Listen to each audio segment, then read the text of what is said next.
उत्तर प्रदेश के हमारे सभी लोग अपने सामान्य संबोधन में राम राम ही कहते हैं, तो जय श्री राम कहां से सांप्रदायिक संबोधन हो गया? कहां से सांप्रदायिक संबोधन हो गया? हमारे यहां हम जगते हैं, राम ही राम बोलते हैं, मिलते हैं, राम राम का संबोधन होता है, और अंतिम यात्रा में विदा करते हैं तब भी राम नाम सत्य है ही बोलते हैं।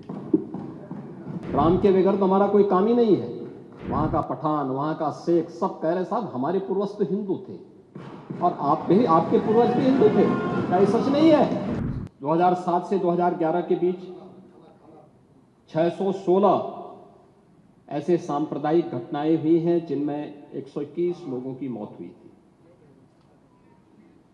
महोदय, जो बात यहां पर माननीय सदस्य शेखबाल महबूब ने संबल के बारे में लिखा,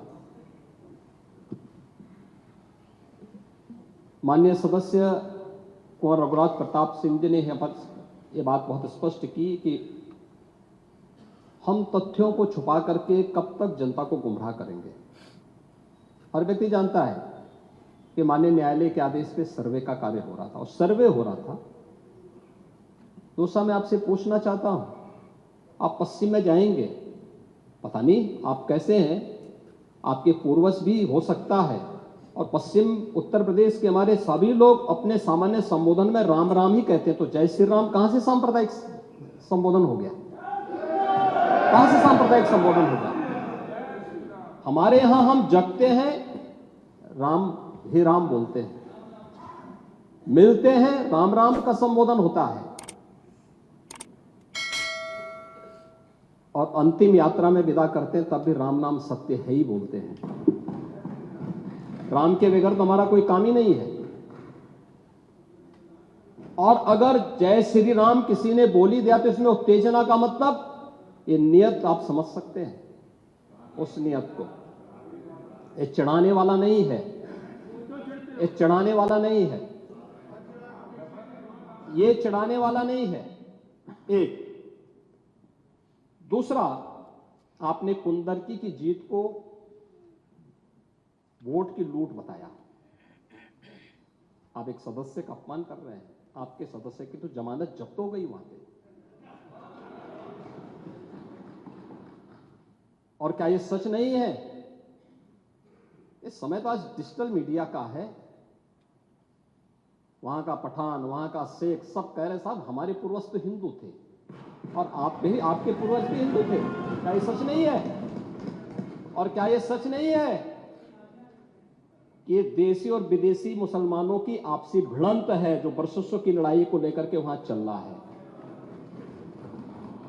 आप लोग सच पे पर्दा डालने का प्रयास कर रहे हैं, लेकिन एक चीज नोट करना कि सूर्य को, चांद को और सत्य को बहुत देर तक छुपा कोई नहीं सकता है, और सत्य जरूर सामने आएगा। और उसी सत्य के बारे में कहा जा रहा है। नेता प्रतिपक्ष कह रहे थे कि वहां की स्थिति ऐसी है कि अगर मंदिर आ भी जाएगा, मंदिर बन जाएगा। मैं कहता हूं, ये तो बाबरनामा भी कहता है कि हर मंदिर को तोड़ करके एक ढांचा खड़ा किया गया। आप तो एक श्रेष्ठ ब्राह्मण कुल में आपने जन्म लिया है।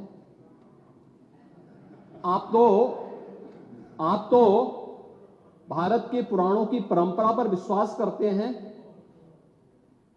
हमारा पुराण भी इस बात को कहता है कि भगवान विष्णु, श्री हरि विष्णु का 10वां अवतार संबल में ही होगा, उसी संबल में होगा।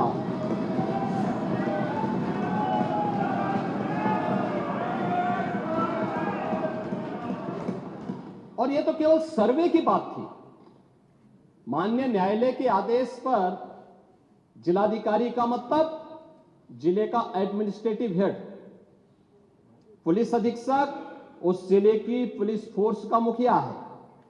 इनका दायित्व है कि शांतिपूर्ण तरीके से किसी सर्वे के कार्यक्रम को वहां पे संपन्न करना, माननीय न्यायालय के आदेश को अक्षरशः अनुपालन करना।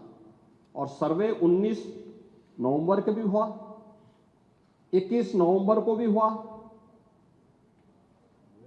24 नवंबर को भी सर्वे का कार्य चल रहा था। क्या यह संभव है? नहीं, 21 को संपन्न नहीं हुआ था।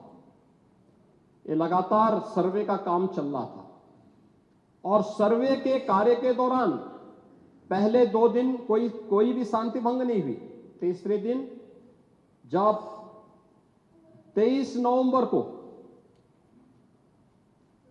जुमे की नमाज के पहले और जुमे की नमाज के दौरान जिस प्रकार की तकरीरें दी गई, उन तकरीरों के बाद माहौल खराब हुआ और फिर उसके बाद जिस प्रकार की स्थितियां की गई थी वो सबके सामने थी। और इसलिए मैं कह रहा हूं, हमारी सरकार ने तो पहले ही कहा कि हम जुडिशियल कमीशन बनाएंगे। ये एक्ट के अंतर्गत ही इस कमीशन बना हुआ है। माननीय सदन में उसकी रिपोर्ट भी आएगी। दूध का दूध और पानी का पानी सबके सामने आएगा।